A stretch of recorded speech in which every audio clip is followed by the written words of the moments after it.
የእግዚአብሔር ሰላም በያላችሁበት ለሁላችሁ ይሁን። የመንፈሳዊ ዕውቀት ኃይል በተሰኘ ትምህርታችን 3ኛ ክፍል እንደተባረካችሁበት አምናለሁ። ቆላስይስ 1:9 ላይ ያለውን ቃል መሰረት በማድረግ የመንፈሳዊ ዕውቀትን ምንነት ለማየት የሞከርን ሲሆን የሚከተሉትን ዋና ዋና ሐሳቦች አንስተን ነበር። የመንፈሳዊ ዕውቀት ምንጭ መለኮታዊ የሆነ እንደሆነና ለተፈጥሯዊ ባህሪ ያለው መሆኑን በዋናነት የሚያጠነጥንበት ይዘት ያለው ለጌታ እንደሚገባ ለመመላለስ ተግባራዊ ዓላማን የያዘ መሆኑን ተመልክተን ነበር። በዛሬው የ4ኛ ክፍል ትምህርታችን የተለያዩ የመጽሐፍ ቅዱስ ክፍሎችን በማንሳት ትክክለኛ የሆነ መንፈሳዊ ዕውቀት ምንነት ማጥናት እንጀምራለን። በመጀመሪያ በምሳሌ 2:6 ላይ ያለውን እግዚአብሔር ጥበብን ይሰጣል ከአፉም ዕውቀትና ማስተዋል ይወጣል የሚል ቃል ላይ በማተኮር መንፈሳዊ ዕውቀትን ከምንጩ አንጻር እንመለከታለን። በዚህ ቃል መሰረት ትክክለኛው የመንፈሳዊ ዕውቀት ፍለጋ የሚጀምረው እውነተኛ ዕውቀት፣ ማስተዋልና ጥበብ ከእግዚአብሔር አፍ እንደሚመነጭ በማመን ነው። እንዲህ አይነቱ ዕውቀት የሰው ልጆች በተለመደው የትምህርት ስርዓት ወይም በምርምር ሊያገኙት በሚችሉት መረጃ ከሚገኝ ዕውቀት ሁሉ በላይ ነው። እግዚአብሔርን ስንፈልግ እርሱ የማይጠፋውን ማስተዋል ይሰጠናል። ይህ ደግሞ በምድር ሕይወታችን ትክክለኛውን ውሳኔ ለመወሰንና የፈጣሪን ዓላማ ለመረዳት የሚያስችል ብቸኛና ዋነኛ መሠረት ነው። በዚሁ በምሳሌ 2:6 ላይ ከተገለጸው እውነት በመነሳት የሚከተለውን መንፈሳዊ ዕውቀት ትርጉም ልንይዝ እንችላለን።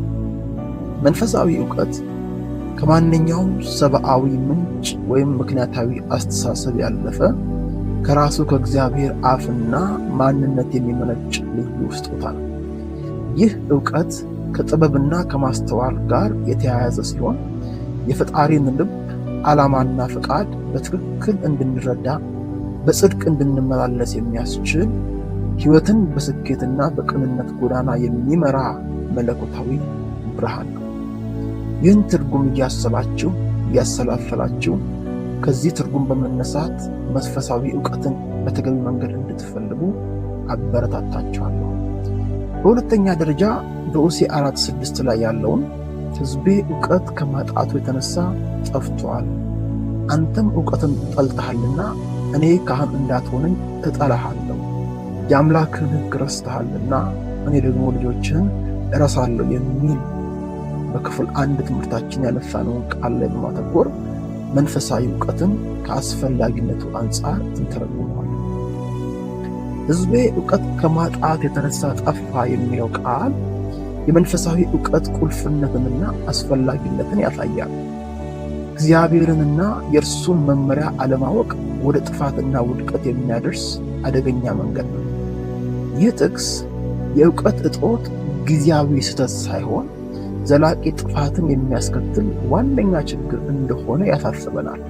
ስለዚህ የእግዚአብሔርን ፍቃድ በትጋት መፈለግና ማወቅ ሕይወታችንን ከጥፋት ይጠብቃል ማለት ነው። መጥፋታችንን ልንፈቅድ አይገባም።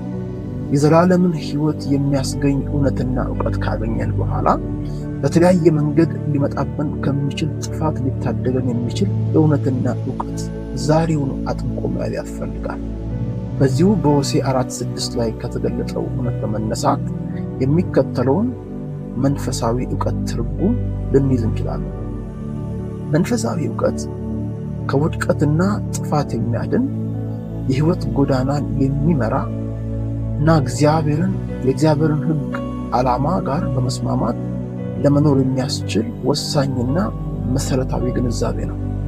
ይህ ዕውቀት ከሌለን መንፈሳዊ ሕይወት ባዶና አደገኛ ይሆናል። ስለዚህ መንፈሳዊ ዕውቀት የዘላለም ሕይወት ዋስትናና በመንፈስ ለመኖር የግድ አስፈላጊ የልብ ምግብ ነው።